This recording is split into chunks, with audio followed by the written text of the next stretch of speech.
बोलो स्वामीनारायण भगवान की जय। हरि कृष्ण महाराज की जय। जय स्वामीनारायण। प्यारे भक्तजनों, गत श्रीजी भक्त चरित्रम में हम सब ने भगवान स्वामीनारायण के परम भक्त आनंद जी भाई संघेड़िया की कथा का श्रवण किया था। आनंद जी भाई संघेड़िया के बारे में हमने जो चरित्र, उसका जो जीवन का प्रसंग हो हमने श्रवण किया। उसमें आगे अब भगवान स्वामीनारायण उसके ऊपर किस प्रकार कृपा करते हैं, और जब आनंद जी भाई ने भगवान स्वामीनारायण की परीक्षा में से आबाद तरीके से वो सक्सेस गए, वो सफल हुए, भगवान स्वामीनारायण उनके ऊपर प्रसन्न हो गए। जब भगवान और भगवान के संत जब प्रसन्न होते हैं तो शास्त्र कहते हैं कि जीवात्मा का प्रारब्ध भी चेंज कर देते हैं।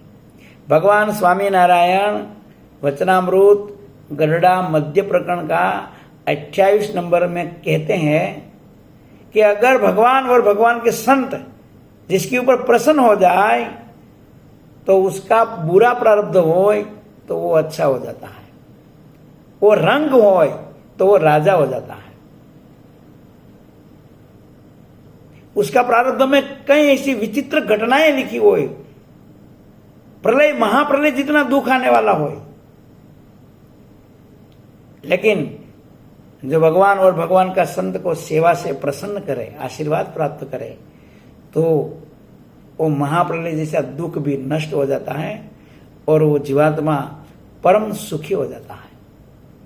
ऐसा भगवान ने और शास्त्रों में भी ऐसी बातें आती है, और कई जीवन में ऐसा प्रसंग हो, कई व्यक्तियों का जीवन में हमने सुना है और अनुभव किया है। कई इतिहासों से हमारा भारतवर्ष भरा पड़ा हुआ है। करुणा शुभ संतनी मळे, मनना सर्व मनोरथो फळे। जो शुभ संत की करुणा मिल जावे तो मनना मनोरथ सफल हो जाता है। आनंद जी भाई का जीवन में भी ऐसा हुआ। जब उन्होंने 6 महीना तक हरि भक्तों का अपमान सहन किया, भगवान स्वामीनारायण ने उनको विमुख कर दिया, फिर भी उनकी निश्चय, उनकी श्रद्धा, उनकी महिमा भाव वो जब कम नहीं हुआ और वो सत्संग से कभी विमुख नहीं हुए, कोई हरि भक्त या अपना इष्टदेव प्रत्यय उनको जरा सा भी अभाव का भाव नहीं हुआ, तब भगवान स्वामीनारायण ने उसको नक्कर 100 टच सोना मानकर भगवान स्वामीनारायण ने आनंद जी भाई का प्रारब्ध बदलने का निश्चय किया। बहुत अद्भुत कथा है, भक्तजनों ध्यान देकर सुनना। अब आनंद जी भाई को क्या हुआ कि आनंद जी भाई का जो यहाँ मांगरोल गांव में रहते थे वो सुथारी काम करते थे, लेकिन क्या होता था कि उसको वो गरीबी उसकी मिटती नहीं थी, वो आर्थिक रीते वो कभी भी सक्षम नहीं हो रहे थे। जब मानस का जीवन में दारिद्रता आती है ना, वो बहुत दुख है। दारिद्रता समान कोई दुख नहीं है, खास करके जो गृहस्थ होए और उसका जीवन में दारिद्र होए तो उसको वो प्रभु का भजन भी सुख चैन से नहीं कर सकता है। इसलिए आनंद जी भाई का मन में भी बार बार यही विचार आता था कि मैं कुछ ऐसा करूं कि ये गांव छोड़कर कहीं बाहर जाऊं और वहां कहीं न कहीं धंधा करूं, बिजनेस करूं, कहीं मेरा प्रारब्ध की आजमाइश करूं। हो सकता है मेरा प्रारब्ध बदले और मेरे थोड़ा आर्थिक रूप से जो मेरी आर्थिक कमी है उनकी पूर्ति हो जाए। ऐसा विचार करते करते एक दिन आनंद जी भाई ने मन में सोच लिया कि मैं बंबई जाऊंगा और बंबई जाके कुछ न कुछ धंधा करूंगा। ऐसा सोच करके प्रातः काल में भगवान स्वामीनारायण वहां विराजमान थे मांगरोल गांव में, तो भगवान स्वामीनारायण का दर्शन करने के लिए आनंद जी भाई पधारे। भगवान स्वामीनारायण का चरणों में दंडवत प्रणाम करके फिर आनंद जी भाई भगवान को वंदन करके बैठे। आनंद जी भाई को देखकर भगवान स्वामीनारायण ने कहा, आनंद जी भाई क्या सोच रहे हो?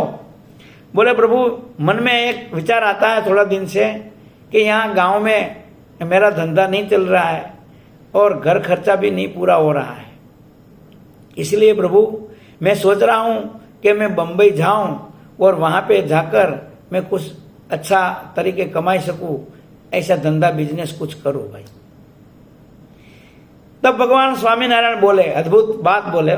भगवान स्वामीनारायण ने कहा आनंद जी भाई, आज प्रातः काले हम जब बहिर्भूमि गए थे ने, तो हम वापस आ रहे थे ने, तो एक व्यक्ति हमको सामने मिला। वो व्यक्ति बहुत हाइट में बहुत बड़ा था, व्हाइट कलर का उन्होंने वस्त्र पहना हुआ था। हमको सामने मिला तो हमने अनजान आदमी देखकर उनको पूछा कि भाई आप कौन हो?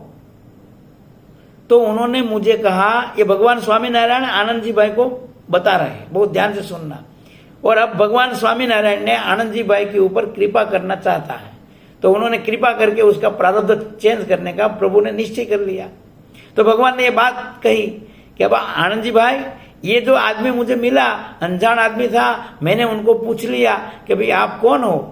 तो उन्होंने हमको बताया कि मैं आनंद जी भाई सुथार जो आपका भक्त है ने, उसका भाग्य हूं मैं। अच्छा, फिर आप कहां जा रहे हो? बोले आनंद जी भाई ने ऐसा संकल्प किया है कि मैं बंबई जाऊंगा। तो भाई शास्त्र तो कहता है भाग्य तो हर व्यक्ति का 2 कदम आगे के आगे ही रहता है।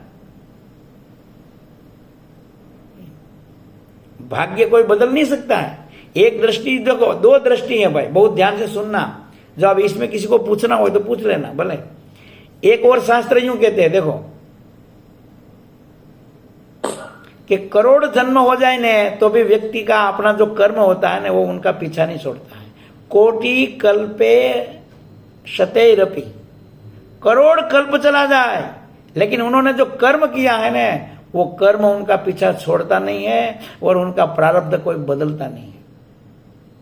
जब भक्ति माता दुखी हो गए थे ना, तो भक्ति माता बहुत रोने लग गए थे। उस समय में धर्मदेव ने भी यही बात बताई थी कि देवता को, कोई देवता, कोई ऋषि मुनि, कोई साधु संत, कोई भी जीवात्मा का प्रारब्ध बदल नहीं सकते भाई। देव ऋषि राजा थी न मटे रे, जेह लख्यू छे जेने लल्लाटे रे। देव ऋषि राजा किसी से भी मिटता नहीं है भाई प्रारब्ध। अवश्यमेव भोक्तव्यम, अवश्य उनको भोगना पड़ता है। बहुत ध्यान से सुनना भक्तजनों, हाथ जोड़कर मैं निवेदन करता हूं, अवश्य में भोगना पड़ता है। ऐसा एक और शास्त्रों मात्र कहते हैं, देखो। और इधर भाई ऐसी बात भी लिखी है शास्त्रों में कि महान संत या परमेश्वर उनकी कृपा से, कृपा दृष्टि से जब वो देखते हैं तो जीवात्मा का प्रारब्ध भी चेंज कर सकते हैं। तो दोनों में से अपन को निर्णय निकालना है कि ये दोनों में से सच्ची बात क्या है। प्रारब्ध बदलना बहुत कठिन है भाई। इसलिए तो देखो तुलसीदास जी ने भी एक बात लिखी है, उसमें मैं आपको प्रश्न पूछूंगा। ओ भाई ध्यान से सुनना। अब भगवान आपको प्रश्न कराएगा, अब मेरा मन में प्रश्न आया है और आप सबको उत्तर देना है। तुलसीदास जी ने ऐसे लिखा है। पहले तो वो जो तुलसीदास जी का जो ये दोहा है ना, उनको ध्यान से सुनना। मैं आपको सुना रहा हूं। तुलसी रेखा कर्म की, मिटाई न सके राम, मिटाई न सके राम। जो मिटावे तो राम नहीं, क्योंकि सूझबूझ से किया है काम। जो मिटावे तो वो राम नहीं, क्यों? क्योंकि सूझबूझ से किया है काम। अब चलो भाई, हवे अब बोलो, हालो अरविंद भाई और ये अशोक भाई वगैरह जिनको भाई, हालो जो अर्थ, उसका अर्थ समझ में आया हो जरा बताओ मुझे।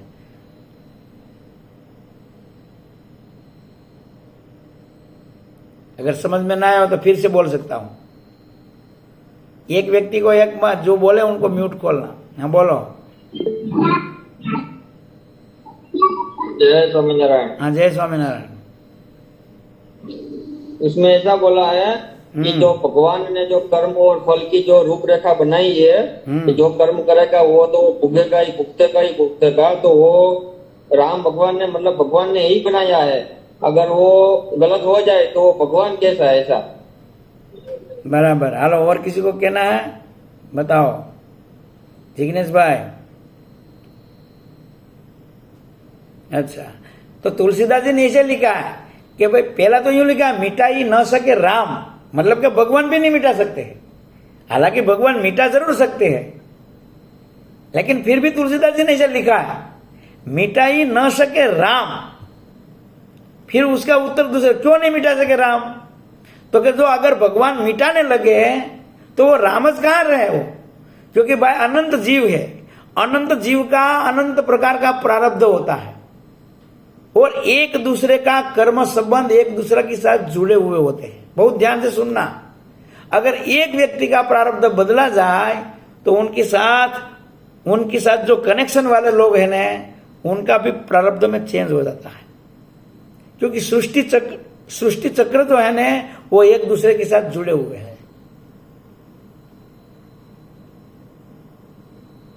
इसलिए अगर भगवान तो चाहे, भगवान समर्थ है और भगवान के सच्चे संत होते हैं ना, वो भी समर्थ होते हैं, तो वो प्रारब्ध बदल जरूर सकते हैं।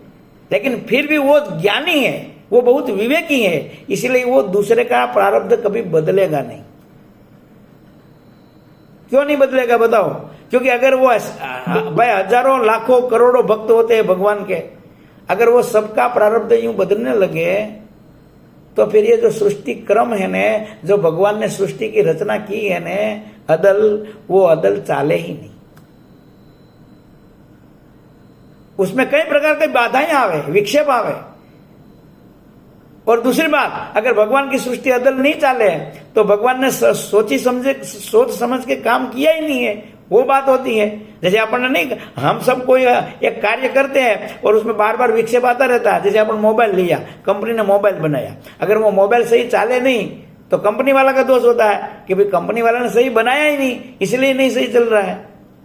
तो इसी प्रकार अगर प्रारब्ध चेंज होता रहे और जो लिखा हुआ हो, जो एक दूसरे का कर्म संबंध भुगतना होता है, अगर उसमें बार बार बाधाएं आती रहे और कर्म संजोग बदलते रहे तो सृष्टि चक्र सही चाले नहीं, तो उसका मतलब कि भगवान ने सूझबूझ से काम किया ही नहीं है। लेकिन प्रभु ने तो पहले से सूझबूझ से काम किया है, तो ऑटोमेटिक चलता रहता है सृष्टि चक्र, प्रभु को बदलने की आवश्यकता ही नहीं रहती है। इसीलिए भक्तजनों, भगवान और भगवान के जो सच्चे संत होते हैं ना, वो कभी अपना सामर्थ्य इसी प्रकार कभी दिखाते नहीं है। कभी जबरले इमरजेंसी परिस्थिति हो तो भगवान ये सृष्टि चक्र का कार्य बदलते हैं, किसी का प्रारब्ध में चेंजिंग करते हैं, बाकी प्रभु करते ही नहीं है।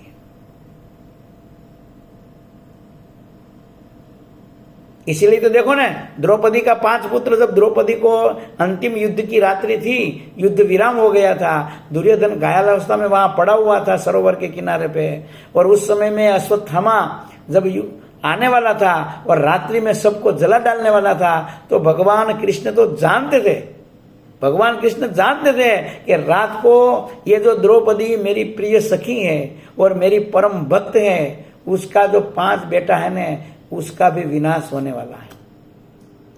लेकिन फिर भी भगवान कृष्ण ने उनकी रक्षा नहीं की और उन्हीं की जो द्रौपदी को वापस लेके चले गए। भगवान को पता था ना, इसलिए भगवान 5 पांडव और 6वीं द्रौपदी उसको लेकर वो तंबू में जो वहां पे जो लगा रखी थी, जो रोजमान विश्राम स्थल था ना युद्ध क्षेत्र में पांडवों का, वहां पे पांडवों को रहने ही नहीं दिया भगवान कृष्ण ने। बहुत ध्यान से सुनना, वहां पे नहीं रहने दिया कि चलो हम ये इसमें नहीं सोएंगे, तंबू में जो आपका रोज का जो विश्राम स्थल है युद्ध भूमि में, वहां पे नहीं सोएंगे, हम दूर चलते हैं, नदी किनारे जाकर सो जाएंगे।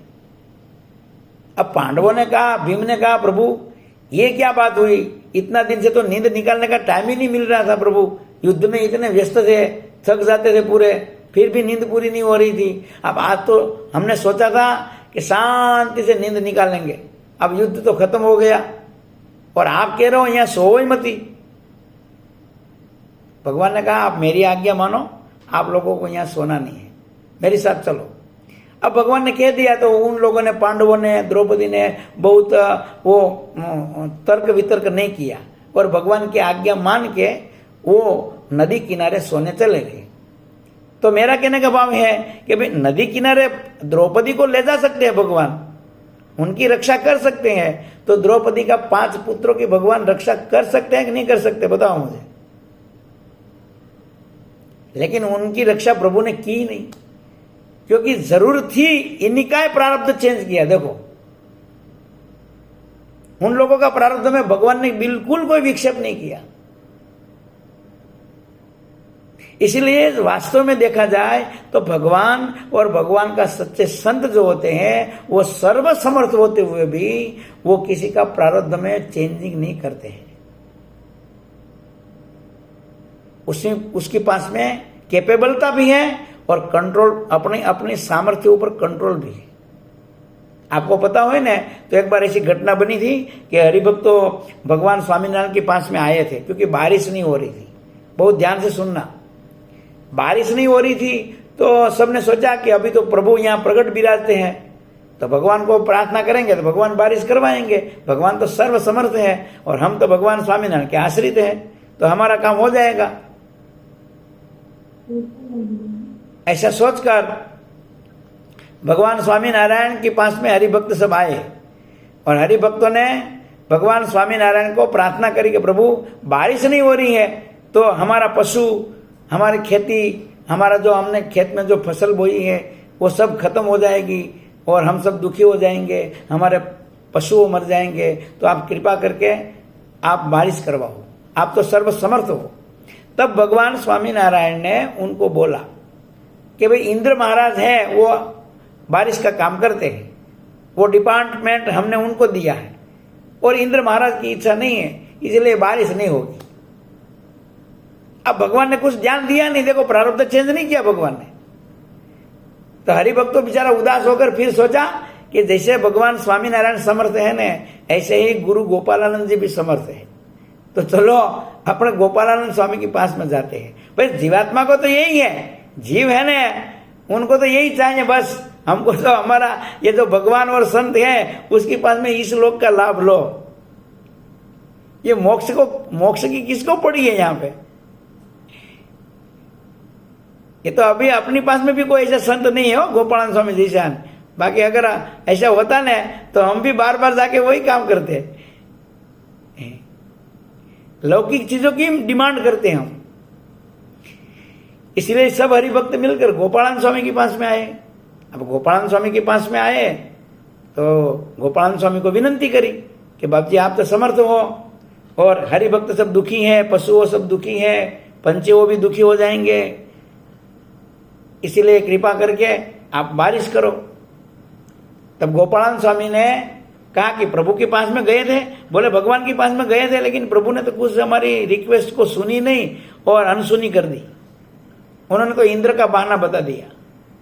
तो गोपालानंद स्वामी समझ गए कि भाई प्रभु की इच्छा बारिश करने की नहीं है, जो वो कभी प्रभु की मर्जी विरुद्ध कोई भी काम नहीं करते हैं समर्थ होते हुए भी, और जो समर्थ नहीं होते हैं ना वो एडवर्टाइज करते हैं।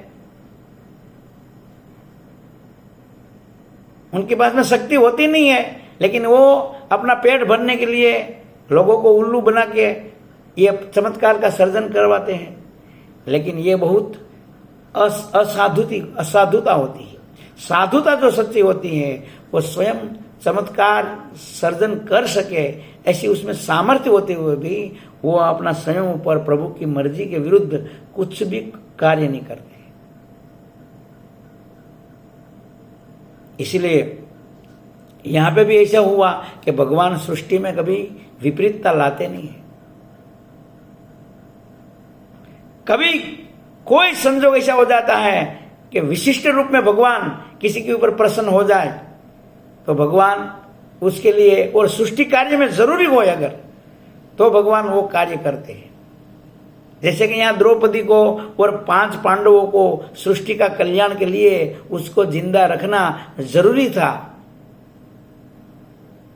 इसीलिए भगवान ने उनका रक्षा करने के लिए द्रौपदी को ले गए।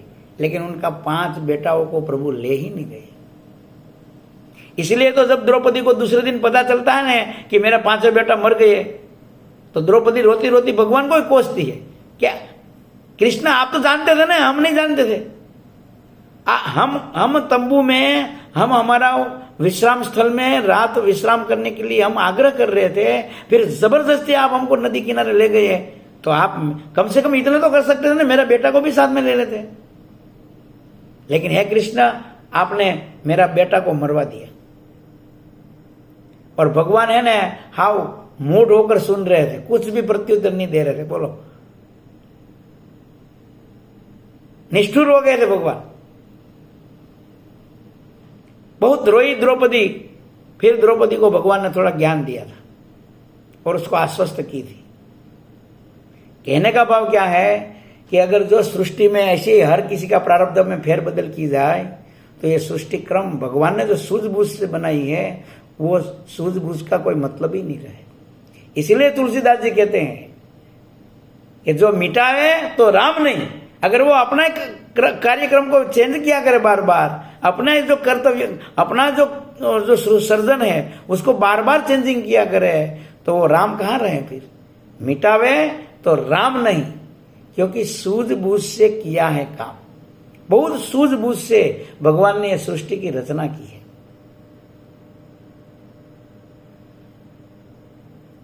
इसलिए हर किसी के यहां ऐसा होता नहीं है जीवन में। लेकिन कभी कभार भगवान कोई अपना प्यारा भक्त के लिए, उनकी प्रेम की भक्ति के वश में होकर भगवान पूरी सृष्टि को फेरबदल कर सकते हैं। भगवान में इतनी सामर्थ्य है। भगवान अगर प्रेम से भक्ति के वश में हो जाए और भगवान अगर रिझी जावे, हाँ, तो रिझे तो राज आप ही देवे। भगवान तो सर्वसमर्थ है भाई। आज आनंद जी भाई की दिव्य जीवन देखकर, उसको भगवत प्रेम देखकर आनंद जी भाई ऊपर भगवान स्वामी नारायण अत्यंत प्रसन्न हो गए थे। भगवान स्वामी नारायण ने उनकी कई कसौटियां करी थी, कई प्रकार की। सबसे बड़ी बात तो क्या है कि आनंद जी भाई को भगवान स्वामी नारायण में अत्यंत निष्ठा थी। और भगवान स्वामी नारायण की बातों सुनने में, प्रभु का दर्शन करने में, भगवान की लीलाओं, भगवान का मुख की वाणी, भगवान की दिव्य वाणी सुनने को उनको इतनी उत्सुकता रहती थी। कथा श्रवण है ना भाई, कथा श्रवण में आनंद जी भाई अव्वल है। आनंद जी भाई को कथा श्रवण करने का इतनी आसक्ति थी, जिस प्रकार कोई मानस को किसी भी प्रकार की लत लग सकती हो ना भाई, लत, हाँ, ऐसे आनंद जी भाई को कथा श्रवण में इतनी रुचि हो गई थी। रोज आनंद जी भाई कथा श्रवण करने आता, पूरी रात कथा श्रवण करते थे, ऐसा लिखा है। पूरी रात आनंद जी भाई कथा का श्रवण करते थे और दिन में वो घर पे जाके सो जाते थे। कुछ काम ही नहीं करते थे। जिस प्रकार नहीं संसार में कोई दारूडिया हो, हाँ, कोई अफीम का बंधाणी हो, नशेड़ी हो, तो वो बस वो नशे में, नशेड़ी में रहता है। वो नशेड़ में वो गुमसुम ही रहता है और वो चलम पी के वो मस्त रहता है। बस वो घर में अपना जो कर्तव्य को भी भूल जाते हैं। इसी प्रकार आनंद जी भाई भी क्या करते थे, रोज कथा श्रवण करते थे। भगवान स्वामीनारायण तो कभी कभी तो पूरी रात भर कथाओं का रस लेते थे। और संतों भक्तों भी सामने इतना प्रेमी था, इतना भगवान स्वामीनारायण की मूर्ति में उनको प्रेम था कि रात भर भगवान स्वामीनारायण की मूर्ति का आस्वादन करते रहते थे और उनका दर्शन और उनकी कथाओं का, अमृत वचनों का श्रवण करते रहते थे। अब हुआ ऐसा कि आनंद जी भाई रोज घर पे आकर दिन में सो जाते थे और रात्रि में कथा श्रवण करते थे। एक दिन भगवान स्वामीनारायण आनंद जी भाई के घर पे आए तो आनंद जी भाई तो सो रहे थे दिन में। कभी कभी भगत जो है ना, वो दुखी होता है ना, उसका कारण ये भी होता है, हम सबको समझने की बात है। भगवान का भरोसा जरूर होना चाहिए, लेकिन भगवान ने कहा कि हमारा कर्तव्य भी करना चाहिए, पुरुषार्थ भी करना चाहिए। वो पुरुषार्थ हम नहीं करते जितना करना चाहिए इतना, और फिर हम भगवान को और भाग्य को कोसते हैं कि भगवान हमारी पर कृपा नहीं करते हैं, या हमारा भाग्य है उसमें कुछ लिखा ही नहीं है। लेकिन वास्तव में होता ऐसा है कि हमारा जीवन में जो धन के लिए, बिजनेस के लिए, सुख के लिए, हम सबको जितना प्रयत्न पुरुषार्थ करना चाहिए इतना हम करते ही नहीं है। तो आनंद जी भाई भी सो जाते थे। अब फिर भाग्य बदले कहां से, फिर भाग्य कृपा कहां से करे? बिना परिश्रम से तो कहां से होता है? परिश्रमेण ही सिद्ध्यंति कार्याणि मनोरथ न मनोरथ। परिश्रम से ही कार्य सिद्ध होता है, केवल मनोरथ करने से होता नहीं है भाई। इसलिए भगवान ने कहा कि आनंद जी भाई कहां गया? आनंद जी भाई का पत्नी का नाम था राजबाई। तो राजबाई ने कहा कि प्रभु अबे वो तो भाई घर वाला ने तो भाई घर खर्चा चलाना है, तो तेल घी वस्तु पदार्थ आटा सब वहां पे तो भाई डिब्बा खाली हो गया था। तो राजबाई तो राह ही देख रहे थे। राजबाई ने कहा कि प्रभु ये भगत तो सो रहे हैं, ये तो कुछ काम करते ही नहीं है, रात में आपकी कथा श्रवण करते हैं और दिन में आके सो जाते हैं, यहाँ घर में कुछ है ही नहीं, तेल घी सब खत्म है प्रभु। अब भगवान को सुनना पड़ा। रात्रि में जब आनंद जी भाई, भगवान तो फिर चले गए, रात्रि में जब आनंद जी भाई कथा श्रवण करने के लिए पधारे तो उस समय में भगवान ने आनंद जी भाई को डांटा और कहा कि तुम घर पे चले जाओ और वहां जाके सो जाओ और दिन में तुम्हारा काम करो, यहाँ हमारी कथा में आने की जरूरत नहीं है तुमको। बोले प्रभु ऐसे कैसे कर सकते हो, हम तो आपके वचनों बिना नहीं रह सकते प्रभु। वाला लागे रे मुने वालम वेणा, वालम वेणा ये वालम वेणा हो वालम वेणा ये वालम वेणा। हे भगवान, आपका वचनों सुनने को हम तरस रहते हैं, आपका वचनों हमको बहुत प्यारे लगते हैं।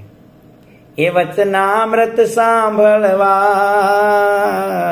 ये मुख नारे, सहु छू रे हूं तो ये लोकड़ा न मेणा, ये लोकड़ा न मेणा वालम वेणा हो लोकड़ा न मेणा ये वालम वेणा।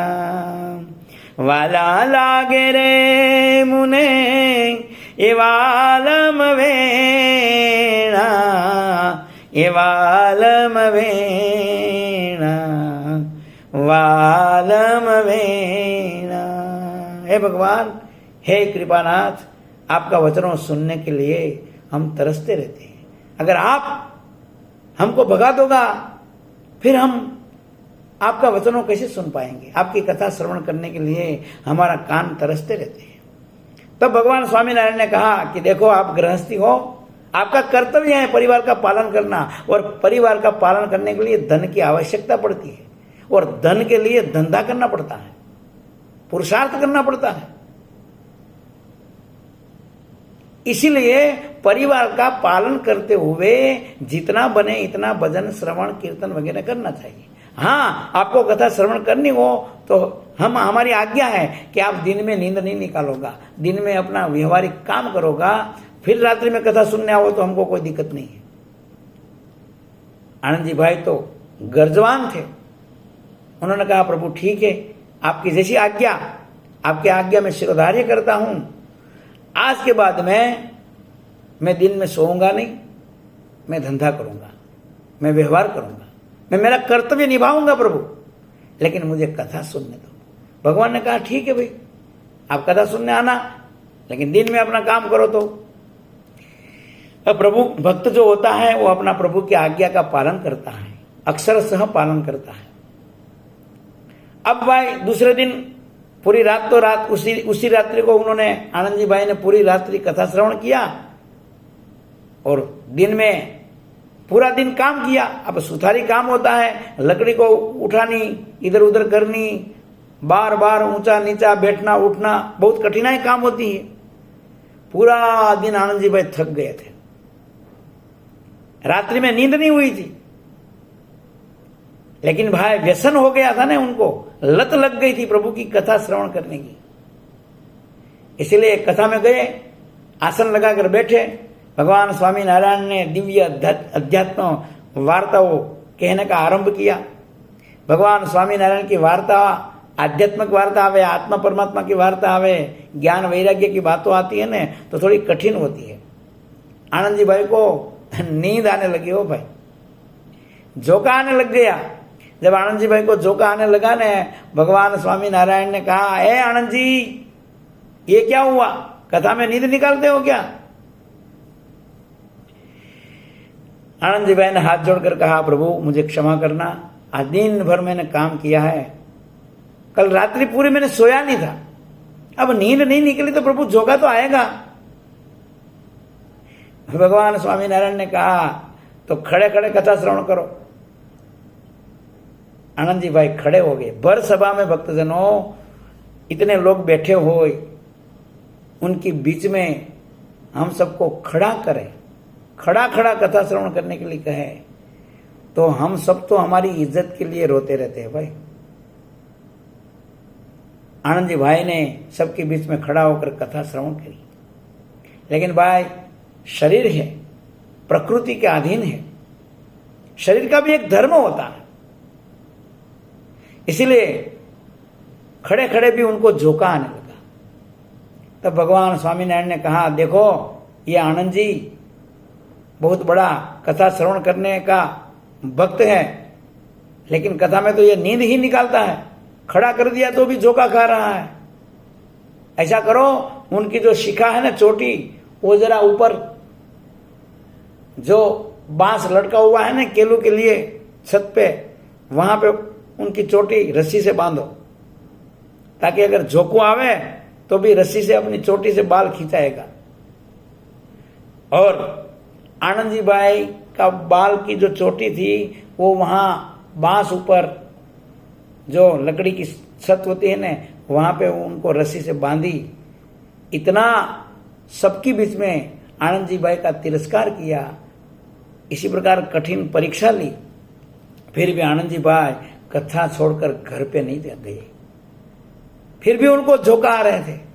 फिर भगवान स्वामीनारायण ने कहा, देखो अभी भी उनको झोंका आ रहे हैं, ऐसा करो ठंडा मटका लाओ पानी का भर के, और उसके ऊपर शरीर ऊपर पानी का ठंडा मटका डालो, ताकि उनको ठंड लगेगी ना, जब जाके उनकी नींद खुलेगी।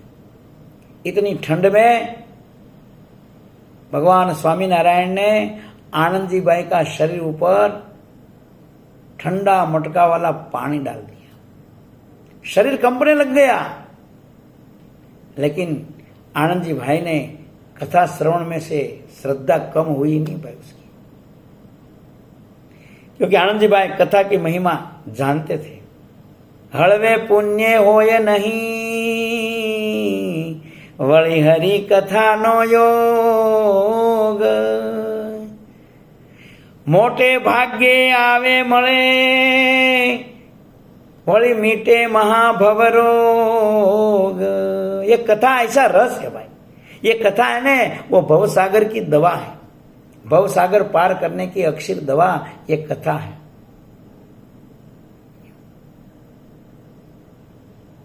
इसलिए ये कथा की महिमा, सत्संग की महिमा बहुत थी। ए बड़े भाग्य मानुष तनु पावा, सुर दुर्लभ सब गंथन गावा। मेरा हो भाग्य है, मुझे मनुष्य देह मिला, बहुत दुर्लभ है देवताओं को भी।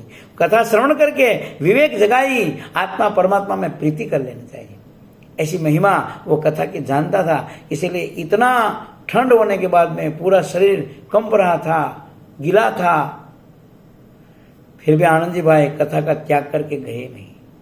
इसी प्रकार कई प्रकार की श्रद्धा से, ये श्रद्धा अद्भुत थी उनकी, वो श्रद्धा से भगवान स्वामीनारायण उनके ऊपर प्रसन्न हो गए थे, और अतिशय प्रसन्न हो गए थे। इसलिए भगवान स्वामीनारायण ने कृपा करके उसका प्रारब्ध बदलने का निश्चय कर लिया था।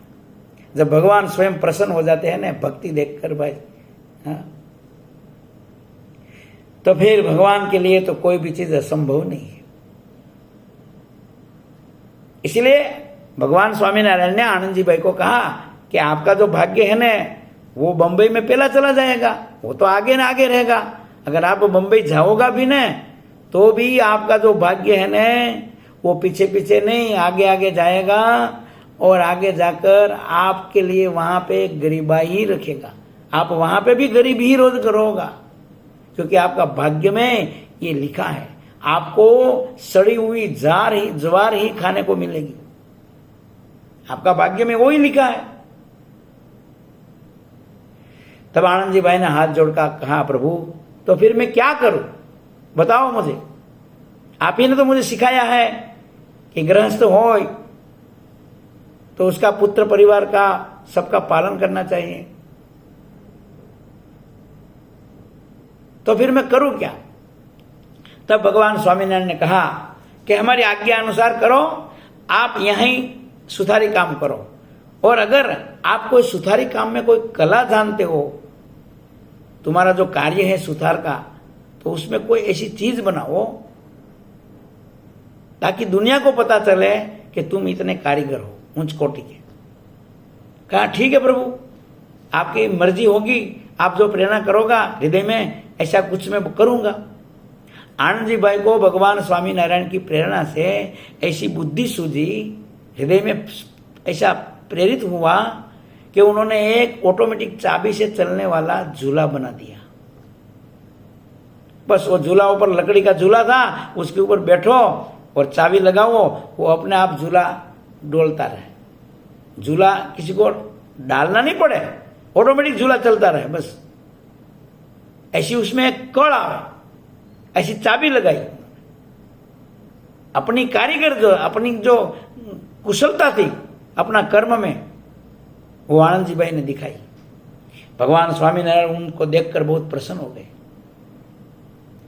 पहला तो उन्होंने ये झूला ऊपर भगवान स्वामीनारायण को विराजमान किया और झूलाया। झूलाते हुए भगवान को प्रार्थना करने लगे, झूलो मेरे प्राण आधार रे पातलिया, हे झूलो मेरे प्राण आधार रे पातलिया, हे झूलो मेरे प्राण आधार रे पातलिया, झूलो मेरे प्राण आधार रे पातली। हे महाराज आप झूलो। भगवान बहुत राजी हो गया। भगवान ने कहा, आनंद जी भाई आप तो बहुत कारीगर हो उच्च कोटि के, आपके पास में तो बहुत शक्ति है। आनंद जी भाई ने कहा, प्रभु मैं कुछ नहीं जानता हूं, क्या पता आपने ये मेरा हृदय में ये बुद्धि सुझाई। वर्षों चले गए, मेरा हाथ से कभी ऐसा काम हुआ नहीं। भगवान स्वामीनारायण ने कहा, अब एक काम करो, इस आपका नगर का जो राजा है ना, उसके पास में ले जाओ ये झूला और उसको भेंट कर दो। अरे प्रभु मैं तो आपको भेंट करूं, मेरे राजा तो आप ही हो और आप तो सब राजा के राजा हो। बोले भगवान ने कहा, भगवान स्वामीनारायण ने कहा, ऐसा करो हमारी आज्ञा का पालन करो, जाओ राजा के पास में जाके उसको भेंट करो। ठीक है प्रभु आपकी जैसी आज्ञा। राजा के पास में गया, राजा को वहां वो दिखाया झूला, बात करी कि इसी प्रकार ऑटोमेटिक ये चाबी से चलने वाला झूला है। अच्छा, राजा बहुत खुश हो गया, वहां झूला लगवा उसके ऊपर बैठा, राजा झूला। राजा बहुत प्रसन्न हो गया, अरे हमारा राज्य में इतना कलावान, इतना सामर्थ्यवान ऐसा लोग रहते हैं।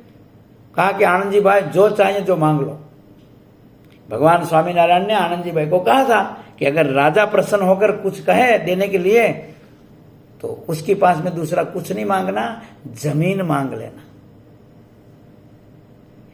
आनंद जी भाई ने कहा कि प्रभु महाराज अगर आप राजी हो गए हो तो हमारे और कुछ नहीं इच्छा है, बस मकान बनाना है एक, इसलिए एक थोड़ी जगह जो मिल जाए ने, आप कहीं मेरी इच्छा अनुसार कोई जगह पे, तो आप जमीन दे दो।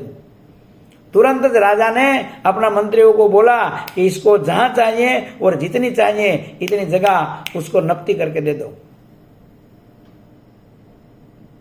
और रजिस्ट्री कर दो, जाओ।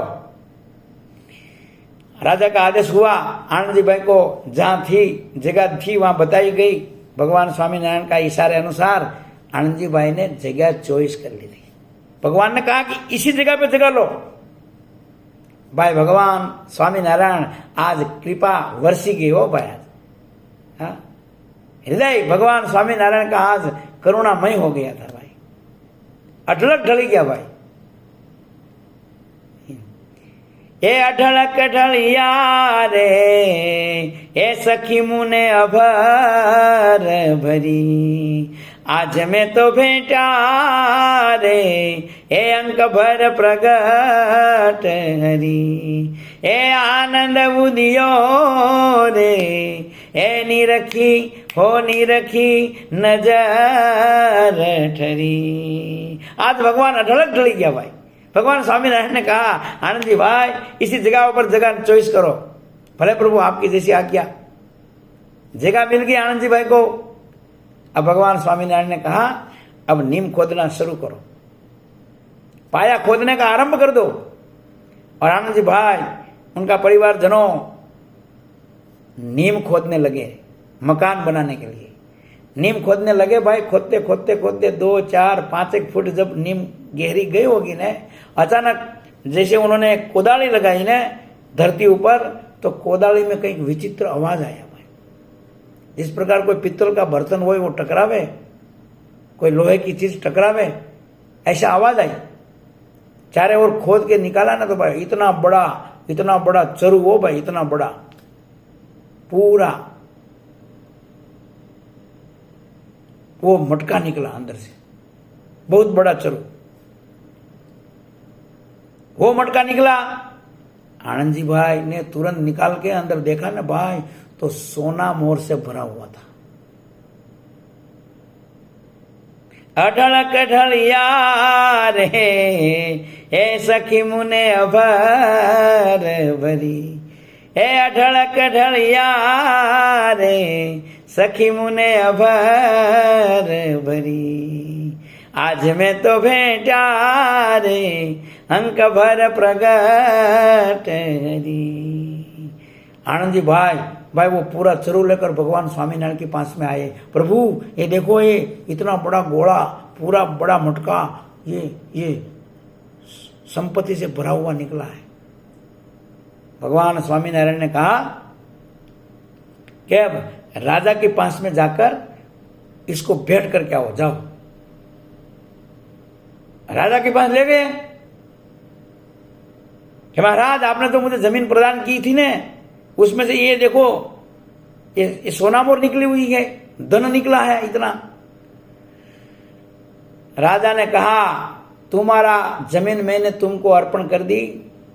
भगवान स्वामीनारायण हृदय में वसी जावे ना भाई, बाकी तो संपत्ति हर लेता है, सरकार की होती है संपत्ति है। लेकिन भाई जिसका हृदय में जो घट घट में बैठा है, जो अंतर्यामी है, जो अंतर्यामी पर अंतः प्रविष्ट शास्ता, अंतःकरण में प्रवेश करके भगवान शासन करते हैं भाई, बाहर से शासन करने की उनको जरूरत नहीं होती है। इसलिए भगवान स्वामीनारायण राजा का हृदय में बैठ गए थे। इसलिए राजा ने कहा आनंद जी भाई हमने आपको जगह अर्पण कर दी थी, हमने आपको रजिस्ट्री कर दी थी। अब इस जमीन में से, चाहे बाहर से, चाहे जमीन में से, चाहे अंदर से, आकाश पाताल तक जो निकले वो तुम्हारा है, हमारा नहीं चाहिए, जाओ। बोला प्रभु लिख के दे दो, कल हमारे कोई आपका मानसो आएगा, कोई तंत्री मंत्री आएगा और हमको परेशान करेगा, क्या पता क्या होने वाला है।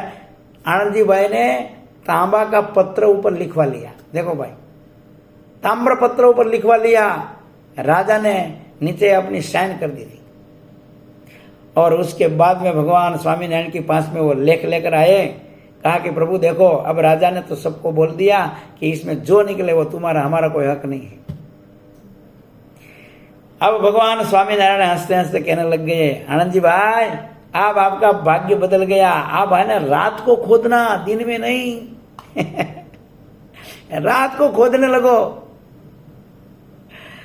और भाई भगवान स्वामीनारायण की आज्ञा अनुसार आनंद जी भाई रात को नीम में खोदने लगे ना भाई, तो एक मटका बड़ा, दूसरा मटका, तीसरा मोटा गोला, ऐसे ऐसे करते करते बड़ा बड़ा 7 चरु निकला भाई, सोना मोर से भरा हुआ। भगवान स्वामीनारायण के पास में आकर रख दिया, प्रभु आपकी कृपा क्या है, आप जब चेंज करना चाहो ना प्रारब्ध तो क्या क्या नहीं होता है, आप क्या नहीं कर सकते हो। भगवान ने कहा हाँ मैं क्या नहीं कर सकता हूं, मैं सर्व का नियमन करने वाला हूं, सर्व कारण का कारण हूं। मारी मर्जी विना रे कोई थी तरणु नव तोड़ाय। भगवान ने कहा आनंद जी भाई, अगर आप बंबई जाते तो ऐसा होता? अरे भगवान बंबई जाते तो क्या पता, लेकिन आज तो यहाँ घर बैठे आपने लक्ष्मी जी को भेज दी थी। भगवान स्वामीनारायण ने कहा अगर कोई मेरा सच्चा भक्त बनता है ना, तो मैं वो भक्त का भी भक्त बन जाता हूं, और मेरी लक्ष्मी को तो मैं उनकी दासी बना देता हूं। लक्ष्मी जी अर्धांगना मेरी, लेकिन मेरा भक्त की वो दासी रे। अगर लक्ष्मी मेरी तो पत्नी है, लेकिन मेरा भक्त की तो लक्ष्मी दासी है। इसलिए आनंद जी भाई अब चिंता ना करो, आए बहुत बड़ा 3-4 मंजिल का बड़ा फ्लैट बनाओ मोटा, और आराम से रहो और हमारा भजन करो और हमारी भक्ति करो। जाओ, अब आपको कथा श्रवण करने में कोई दिक्कत नहीं आएगी। अब आपको इतना सुथारी मिस्त्री काम नहीं करना पड़ेगा। आनंद जी भाई में से आनंद जी सेठ हो गया, नगर सेठ बन गए, और पूरा मांगरोल में आनंद जी आनंद जी आनंद जी विख्याति हो गई भाई।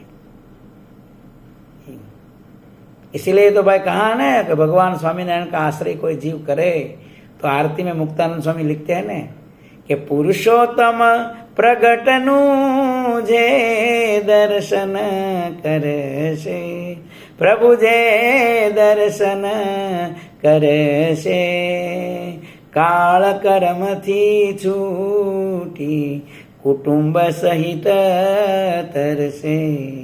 ओम जय सदगुरु स्वामी।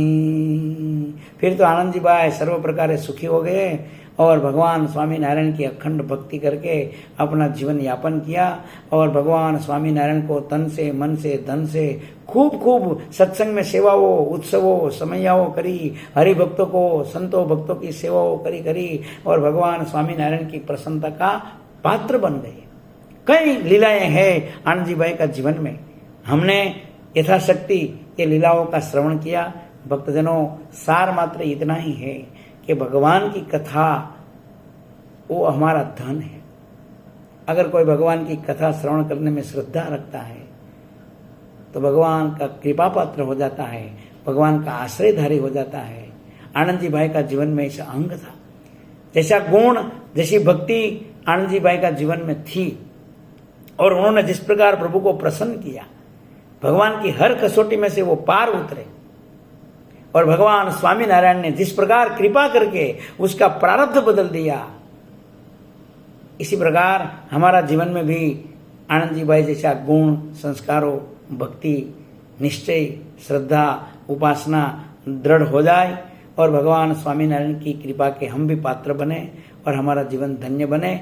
ऐसी आज का जीवन में, आज की कथा में भगवान स्वामीनारायण का चरणों में हम सब प्रार्थना करके आनंद जी भाई का चरित्र आनंद जी भाई का चरणों में ही समर्पित करते हैं। बोलो स्वामीनारायण भगवान की, हरि कृष्ण महाराज की जय।